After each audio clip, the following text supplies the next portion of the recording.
지금 이 순간에도 수많은 사람들이 신부전의 초기 신호를 몸에 지닌 채 살아가고 있습니다.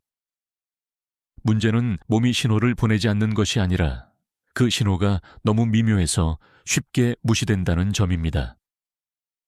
신부전은 하나의 질병이 아닙니다.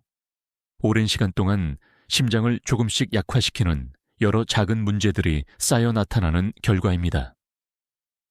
진료실에서 저는 이 과정을 반복해서 봅니다.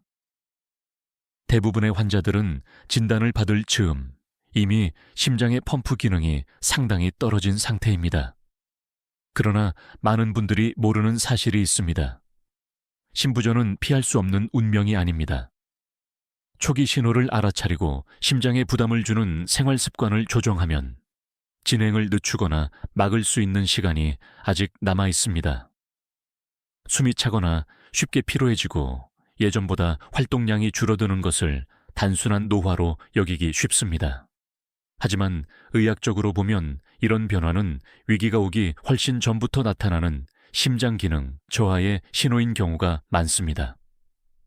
심장은 혈압과 대사 부담에 맞서 조용히 버티며 일하다가 어느 순간 그 보상이 한계에 도달합니다. 오늘은 이러한 초기 신호를 어떻게 알아차리고 몸 안에서 어떤 일이 일어나고 있는지를 차분히 짚어보려 합니다. 이 내용이 당신의 건강을 다시 바라보는 데 도움이 된다면 구독과 알림 설정을 해 두시기 바랍니다. 지금의 작은 선택이 앞으로의 심장을 지켜줄 수 있습니다. 숨이 차기 시작하면 많은 사람들이 이렇게 생각합니다. 요즘 운동을 안 해서 그렇겠지. 나이가 드니 자연스러운 변화겠지. 하지만 의사의 관점에서 보면 이 증상은 신부전에 가장 흔하고 이른 신호일 수 있습니다. 초기 단계에서는 대개 심장의 왼쪽이 먼저 약해집니다. 왼쪽 심실은 전신으로 혈액을 보내는 핵심 펌프이며 이 기능이 떨어지면 혈액이 앞으로 나가지 못하고 뒤로 정체됩니다. 그 결과 가장 먼저 영향을 받는 곳이 폐입니다. 혈액이 폐 쪽으로 몰리면서 공기가 있어야 할 공간에 물이 차기 시작하고 이를 폐부종이라고 합니다. 폐에 물이 차면 산소 교환이 제대로 이루어지지 않아 몸은 산소 부족 상태에 놓이게 됩니다. 이때 느끼는 것이 바로 숨 가쁨입니다. 이 증상은 처음에는 아주 가볍게 나타납니다. 계단을 오를 때 평소보다 조금 더 숨이 차는 정도입니다. 문제는 많은 사람들이 이를 노화나 체력 저하로 여기고 정상으로 받아들인다는 점입니다. 하지만 의학적으로 보면 이는 심장이 예전만큼 효율적으로 일하지 못하고 있다는 신호일 수 있습니다. 이 과정은 심근경색처럼 갑작스러운 위기가 아닙니다. 신부전은 수년에 걸쳐 서서히 진행되며 통증 없이 조용히 악화됩니다. 그래서 더 위험합니다. 숨가쁨은 단순한 폐 문제가 아니라 심장이 보내는 첫 번째 경고일 수 있습니다. 이 신호를 알아차리면 아직 대응할 시간이 있습니다. 하지만 지나치면 다음 단계로 자연스럽게 넘어가게 됩니다. 이제 그 다음으로 자주 동반되는 또 하나의 변화를 살펴보겠습니다. 숨이 차는 증상과 함께 많은 사람들이 가장 먼저 느끼는 변화는 쉽게 피로해진다는 것입니다. 예전에는 아무렇지 않게 하던 일들이 이제는 유난히 힘들게 느껴집니다. 잠을 충분히 잤는데도 기운이 없고 조금만 움직여도 몸이 무겁습니다. 이 역시 단순한 노화로 오해되기 쉽습니다. 하지만 의학적으로 보면 이는 심장이 충분한 혈액을 온몸에 보내지 못하고 있다는 또 하나의 신호일 수 있습니다. 심장이 약해지면 심박출량, 즉 한 번에 내보내는 혈액의 양이 줄어듭니다. 그 결과 근육과 장기, 뇌까지 필요한 만큼의 산소를 받지 못하게 됩니다. 산소가 부족하면 몸은 에너지를 제대로 만들어낼 수 없습니다. 그래서 특별히 무리하지 않았는데도 피곤하고 가벼운 활동만으로도 쉽게 지치게 됩니다. 어떤 분들은 몸에 힘이 빠진다, 전반적으로 약해진 느낌이 든다고 표현합니다. 이는 의지가 약해진 것이 아니라 에너지를 만들어낼 조건 자체가 달라진 것입니다. 특히 이 피로감은 운동을 하거나 일을 마친 뒤에만 나타나는 것이 아니라 아주 사소한 활동 후에도 느껴질 수 있습니다. 장을 보러 잠깐 다녀왔을 뿐인데 쉬어야 하고 집안일을 하다 중간에 멈추게 됩니다. 이 단계에서는 아직 통증도 없고 겉으로 드러나는 이상도 크지 않기 때문에 스스로 심각하게 여기지 않는 경우가 많습니다. 그러나 이런 피로는 단순한 체력 저하와는 다릅니다. 신부전으로 인한 피로는 휴식을 취해도 완전히 회복되지 않는 경우가 많고 시간이 지날수록 점점 일상 활동의 범위를 제한합니다. 몸이 자연스럽게 이 이상은 무리다라고 신호를 보내는 것입니다. 이처럼 숨가쁨과 피로는 함께 나타나는 경우가 많습니다. 둘 다 심장이 충분히 일하지 못할 때 나타나는 결과이기 때문입니다. 이 신호들을 초기에 연결해서 바라볼 수 있다면 아직 상황을 바꿀 여지는 남아 있습니다. 다음으로 살펴볼 신호는 심장이 이런 부족함을 보상하려 할 때 나타나는 변화입니다. 바로 심장 박동의 리듬이 달라지는 현상입니다. 몸이 산소와 에너지가 부족해지면 심장은 가만히 있지 않습니다. 부족한 것을 보상하기 위해 가장 먼저 선택하는 방법이 바로 더 빨리 뛰는 것입니다. 그래서 신부전의 또 다른 중요한 신호가 심장이 평소보다 빠르게 뛰거나 박동이 불규칙해지는 현상입니다. 이 변화는 매우 자연스러운 보상 반응입니다. 심장이 한 번에 충분한 혈액을 보내지 못하면 횟수를 늘려서라도 전체 공급량을 맞추려 합니다. 그래서 가만히 앉아 있어도 심장이 두근거리고 특별한 이유 없이 맥박이 빨라졌다고 느끼게 됩니다. 하지만 이 보상에는 분명한 한계가 있습니다. 심장이 빨리 뛰면 뛰는 사이사이에 혈액이 채워질 시간이 줄어듭니다. 즉, 심장은 덜 찬 상태로 더 자주 펌프질을 하게 됩니다. 그 결과 한 번의 박동으로 밀어내는 혈액량, 즉 박출량은 오히려 더 줄어들 수 있습니다. 이 상태가 지속되면 심장의 효율은 점점 떨어집니다. 박동수는 늘어나지만 실제로 몸에 전달되는 혈액과 산소는 충분하지 않게 됩니다. 이를 의학적으로는 박출률 감소라고 설명합니다. 심장이 열심히 일하고 있는 것처럼 보이지만 실질적인 성과는 줄어드는 상황입니다. 일부 사람들은 이 증상을 불안이나 스트레스로 오해합니다. 심장이 괜히 두근거린다, 긴장해서 그런 것 같다고 넘기기도 합니다. 하지만 이전에 이야기한 숨가쁨과 피로가 함께 존재한다면 이 빠른 심박은 심장이 보내는 또 하나의 구조 신호일 수 있습니다. 이 단계는 초기에서 중간 단계로 넘어가는 지점에 해당하는 경우가 많습니다. 아직 큰 위기는 아니지만 생활 습관을 바꾸지 않으면 문제는 점점 고착화됩니다. 심장은 쉬지 못한 채 계속 무리하게 일하게 되고 그 부담은 결국 다음 증상으로 이어집니다. 다음으로 살펴볼 변화는 이런 혈액 정체가 폐 안에서 만들어내는 또 다른 신호입니다. 많은 분들이 감기나 기관지 문제로 착각하는 증상입니다. 심장이 충분히 혈액을 밀어내지 못하는 상태가 계속되면 그 영향은 폐 안에서 더 분명하게 드러납니다. 이때 나타나는 대표적인 신호가 지속적인 기침이나 쌕쌕거림입니다.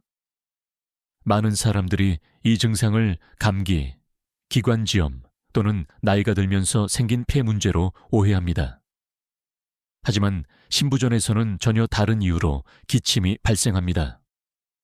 앞에서 이야기했듯이 왼쪽 심장이 약해지면 혈액이 폐 쪽으로 정체되고 폐 안에 혈관 압력이 점점 올라갑니다. 그러면 혈관 속의 액체 성분이 조금씩 새어나와 공기가 다녀야 할 기도 주변에 스며들게 됩니다. 이렇게 기도에 수분이 차면 몸은 이를 이물질로 인식하고 기침 반사를 일으킵니다. 그래서 기침이 쉽게 멈추지 않고 특히 누워있을 때나 밤에 더 심해지는 경우가 많습니다. 어떤 경우에는 거품이 섞인 가래가 나오거나 만성적인 자극으로 인해 가래의 혈흔이 보이기도 합니다. 이 증상이 중요한 이유는 단순한 폐 질환과 달리 기침의 원인이 폐가 아니라 심장이라는 점입니다. 폐 자체는 정상일 수 있지만 심장이 혈액 흐름을 감당하지 못해 폐가 영향을 받는 구조입니다. 그래서 약을 먹어도 잘 낫지 않거나 반복적으로 재발하는 기침으로 나타납니다. 이 단계는 대개 초기에서 중간 단계에 해당합니다. 아직 일상생활이 완전히 무너지지는 않지만 숨가쁨과 피로, 심박 변화와 함께 기침이 동반된다면 하나의 흐름으로 연결해 볼 필요가 있습니다. 각각 따로 보면 사소해 보이지만 함께 놓고 보면 분명한 방향성이 드러납니다. 기침은 폐가 보내는 신호처럼 느껴지지만 실제로는 심장이 보내는 간접적인 경고일 수 있습니다. 이 신호를 알아차리지 못하면 문제는 점점 폐를 넘어 다른 장기로 확산됩니다. 다음으로 살펴볼 증상은 많은 사람들이 가장 늦게 알아차리는 변화 중 하나입니다. 바로 갑작스러운 체중 증가입니다. 특별히 많이 먹지 않았는데도 며칠 사이 체중이 갑자기 늘어나는 경우가 있습니다. 보통은 대수롭지 않게 여기거나 나이가 들면 이런 변화가 생길 수 있다고 생각합니다. 하지만 의학적으로 보면 이 현상은 신부전에서 매우 중요한 신호일 수 있습니다. 이 변화의 핵심에는 신장이 있습니다. 심장이 약해져 충분한 혈액을 내보내지 못하면 신장으로 가는 혈류도 함께 줄어듭니다. 신장은 몸속 혈액의 흐름과 양을 감지하는 기관이기 때문에 들어오는 혈액이 줄어들면 몸이 실제로 탈수 상태에 있다고 판단합니다. 문제는 실제로 물이 부족한 것이 아니라 심장이 혈액을 제대로 보내지 못하고 있다는 점입니다. 하지만 신장은 그 차이를 구분하지 못합니다. 그래서 신장은 생존을 위해 작동합니다. 소금과 물을 더 붙잡아 두도록 호르몬 반응을 일으키고 그 결과 몸 안에 수분이 점점 쌓이게 됩니다. 이렇게 쌓인 수분은 지방이 아니라 물의 무게입니다. 그래서 짧은 기간에도 1-2kg, 심지어 그 이상 체중이 늘 수 있습니다. 옷이 갑자기 꽉 끼거나 아침과 저녁의 몸무게 차이가 커지는 것으로 먼저 느끼는 분들도 많습니다. 이 단계에서 많은 사람들이 다이어트나 식습관 문제로 오해합니다. 하지만 음식 조절을 해도 체중이 줄지 않고 오히려 몸이 더 붓는 느낌이 든다면 단순한 체중 증가로 볼 수 없습니다. 이는 몸이 이미 수분 균형을 제대로 조절하지 못하고 있다는 의미입니다. 갑작스러운 체중 증가는 눈에 띄는 변화이지만 그 원인은 조용히 진행됩니다. 숨가쁨, 피로, 심박 변화, 기침에 이어 이 증상이 나타난다면 심장은 이미 여러 방향에서 부담을 받고 있는 상태일 가능성이 큽니다. 이렇게 늘어난 수분은 가만히 있지 않습니다. 결국 중력의 영향을 받아 몸 아래쪽으로 이동하게 됩니다. 다음으로 살펴볼 신호는 많은 사람들이 거울을 보며 처음 알아차리는 변화입니다. 바로 다리와 발의 부종입니다. 어느 날부터 신발이 잘 맞지 않거나 저녁이 되면 발목이 유난히 부어있는 것을 느끼는 경우가 있습니다. 처음에는 오래 서 있었기 때문이거나 날씨 탓이라고 생각하기 쉽습니다. 하지만 이런 변화는 신부전에서 매우 전형적인 신호 중 하나입니다. 이 증상은 주로 심장의 오른쪽과 관련되어 있습니다. 오른쪽 심장은 몸에서 돌아온 혈액을 받아 폐로 보내는 역할을 합니다. 그런데 이 기능이 약해지면 혈액은 심장으로 제대로 돌아오지 못하고 정맥 쪽에 정체되기 시작합니다. 그 결과 혈관 안의 압력이 높아지고 액체 성분이 혈관 밖으로 새어나옵니다. 중력의 영향으로 이 수분은 주로 다리, 발, 발목에 모이게 됩니다. 그래서 하루 중에도 변화가 뚜렷합니다. 아침에는 비교적 괜찮다가 저녁이 되면 신발이 답답해지고 양말 자국이 깊게 남습니다. 손가락으로 눌렀을 때 자국이 잠시 남는 부종도 흔히 나타납니다. 중요한 점은 이런 오른쪽 신부전은 대부분 왼쪽 신부전 이후에 나타난다는 사실입니다. 앞서 이야기한 숨가쁨과 폐 쪽 문제들이 오래 지속되면 폐 안에 압력이 올라가고 결국 오른쪽 심장도 더 큰 부담을 받게 됩니다. 이렇게 해서 양쪽 심장이 모두 영향을 받는 단계로 넘어갑니다. 이 단계는 보통 중간 이후 단계에 해당합니다. 이전 증상들이 누적된 결과로 나타나는 경우가 많습니다. 그래서 다리 부종이 보이기 시작했다면 단순한 혈액순환 문제로만 보지 말고 앞선 변화들을 함께 돌아볼 필요가 있습니다. 다리의 부종은 눈으로 확인할 수 있는 신호이기 때문에 몸이 보내는 경고가 점점 분명해지고 있다는 의미이기도 합니다. 이때도 여전히 통증은 크지 않아서 쉽게 넘길 수 있지만 다음 증상으로 이어질 가능성이 높습니다. 이제 다음으로 살펴볼 변화는 낮 동안 모였던 수분이 밤에 다른 방식으로 드러나는 현상입니다. 많은 분들이 잠 때문에 불편을 느끼기 시작하는 단계입니다. 밤에 잠을 자다가 화장실에 자주 깨는 일이 늘어났다면 대부분은 나이 때문이라고 생각합니다. 실제로 많은 사람들이 나이가 들면 밤에 소변을 자주 보는 게 정상이라고 받아들입니다. 하지만 신부전의 관점에서 보면 이 변화는 매우 의미 있는 신호일 수 있습니다. 이 증상은 주로 중기 이후에 신부전에서 나타나며 왼쪽과 오른쪽 심장이 모두 영향을 받을 때 흔해집니다. 낮 동안에는 중력의 영향으로 몸 아래쪽, 특히 다리와 발에 수분이 모입니다. 그래서 낮에는 소변량이 크게 늘지 않습니다. 하지만 밤에 누워서 잠을 자게 되면 상황이 달라집니다. 중력이 사라지면서 낮 동안 다리에 고여있던 수분이 다시 혈관으로 돌아옵니다. 그 결과 혈액량이 갑자기 늘어나고 이 혈액이 신장을 지나가면서 신장은 평소보다 훨씬 많은 양의 소변을 만들어내게 됩니다. 그래서 밤에 여러 번 화장실에 가게 됩니다. 어떤 분들은 잠들기 전에는 괜찮다가 새벽에 반복적으로 깨게 되면서 수면의 질이 급격히 떨어집니다. 문제는 이 현상이 단순한 방광 문제나 수면 습관의 변화가 아니라 체내 수분 이동의 이상에서 비롯된다는 점입니다. 이 단계에 이르면 몸은 이미 수분을 제대로 처리하지 못하고 있다는 뜻입니다. 낮에는 다리로, 밤에는 혈관과 신장을 통해 다시 빠져나오는 비정상적인 순환이 반복됩니다. 이 과정은 심장에 추가적인 부담을 주고 피로와 무기력을 더욱 악화시킵니다. 얀뇨 자체가 위험한 것은 아닙니다. 하지만 숨가쁨, 다리 부종과 함께 나타난다면 이는 신부전이 다음 단계로 진행되고 있다는 신호일 수 있습니다. 이때 많은 분들이 수면 문제만 해결하려 하지만 근본 원인은 심장에 있습니다. 다음으로 살펴볼 증상은 밤에 누워있는 것 자체가 점점 힘들어지는 변화입니다. 잠의 자세가 바뀌기 시작하는 단계입니다. 어느 순간부터 침대에 바로 눕기가 불편해집니다. 누우면 숨이 막히는 느낌이 들고 자연스럽게 베개를 하나 더 받치게 됩니다. 시간이 지나면 2개, 3개로 늘어나고 어떤 분들은 아예 의자나 소파에 기대서 잠을 자게 됩니다.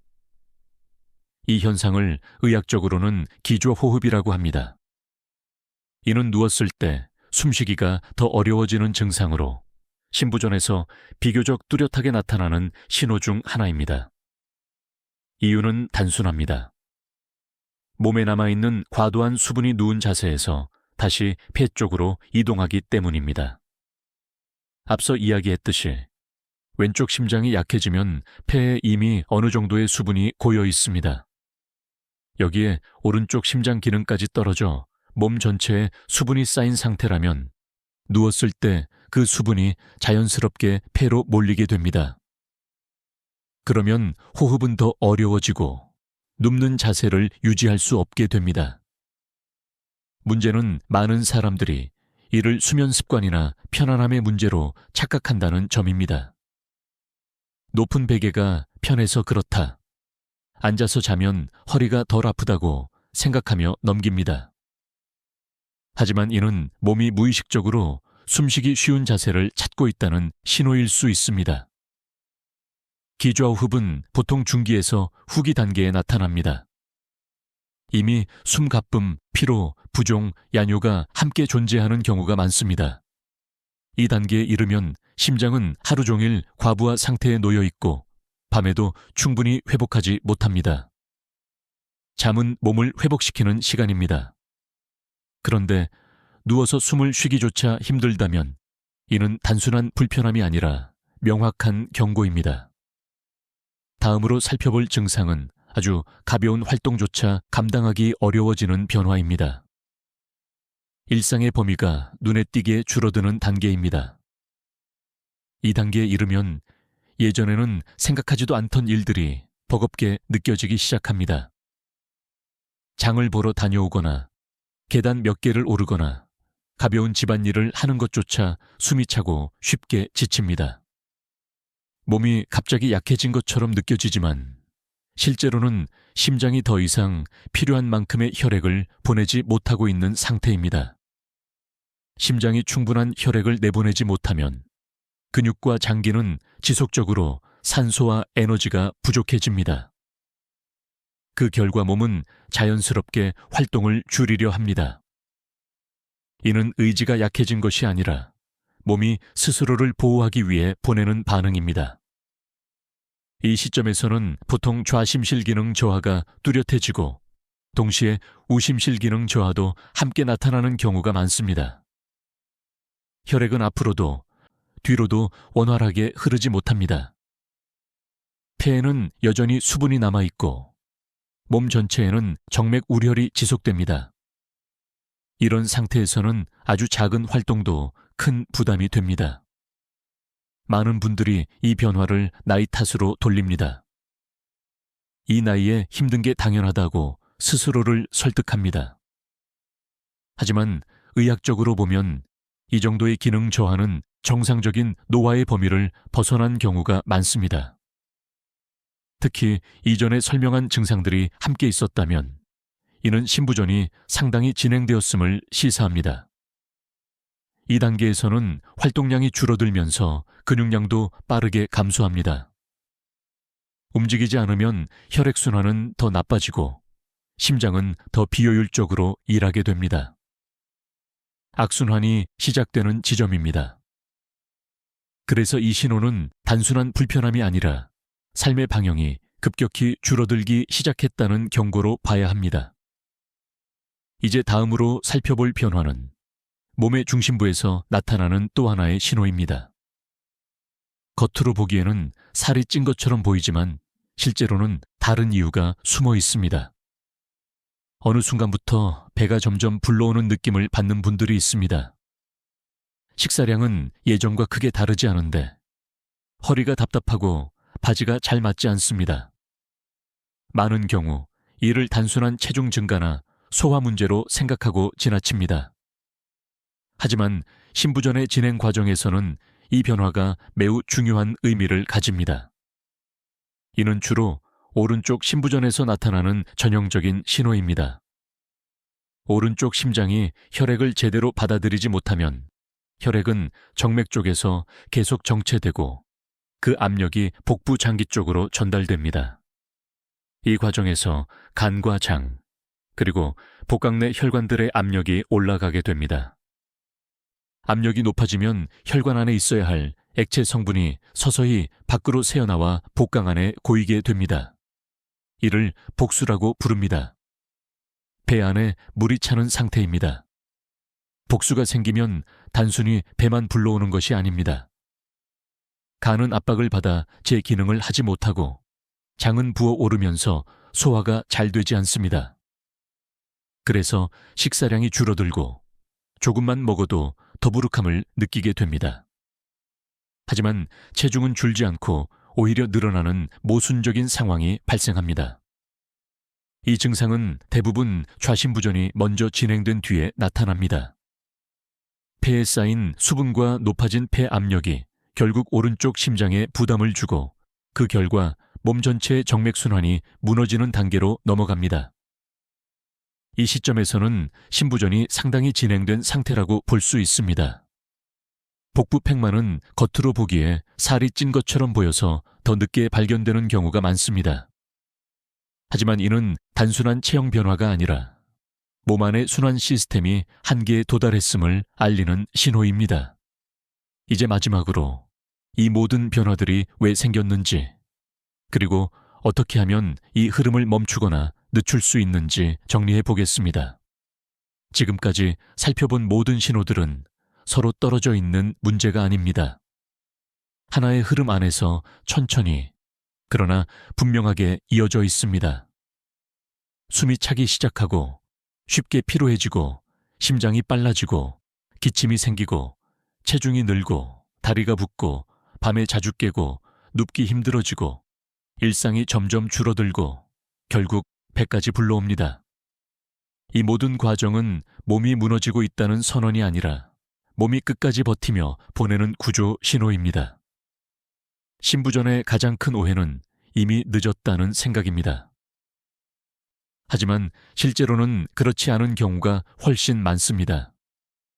심부전은 어느 날 갑자기 생기는 병이 아니라 오랜 시간에 걸쳐 만들어진 결과이기 때문에 그만큼 개입할 수 있는 지점도 많습니다. 특히 생활 습관은 지금 이 순간부터도 바꿀 수 있습니다. 가장 먼저 할 수 있는 일은 복잡하지 않습니다. 몸에 부담을 주는 설탕과 가공식품을 줄이고 움직임을 멈추지 않는 것입니다. 격한 운동이 아니라 매일 꾸준히 몸을 움직이는 것만으로도 순환은 달라집니다. 그리고 무엇보다 중요한 것은 몸의 신호를 무시하지 않는 태도입니다. 또 하나 놓치기 쉬운 부분은 마음입니다. 많은 분들이 몸이 나빠지면 불안해지고 그 불안이 다시 심장에 부담을 줍니다. 하지만 감정 역시 훈련할 수 있습니다. 상황이 좋아져야 마음이 편해지는 것이 아니라 마음을 먼저 가다듬을 때 몸도 회복의 방향으로 움직이기 시작합니다. 이 영상이 불안을 키우기 위한 것이 아니라는 점을 분명히 말씀드리고 싶습니다. 목적은 두려움이 아니라 선택권입니다. 지금이라면 아직 선택할 수 있습니다. 아주 작은 변화라도 지금 시작하면 1년 뒤의 몸은 분명히 다를 수 있습니다. 오늘 이 내용을 끝까지 들었다면 이미 첫 걸음은 시작된 것입니다. 오늘의 선택이 내일의 심장을 만들고 그 심장이 앞으로의 삶을 지탱합니다. 지금 이 순간이 바로 그 출발점입니다.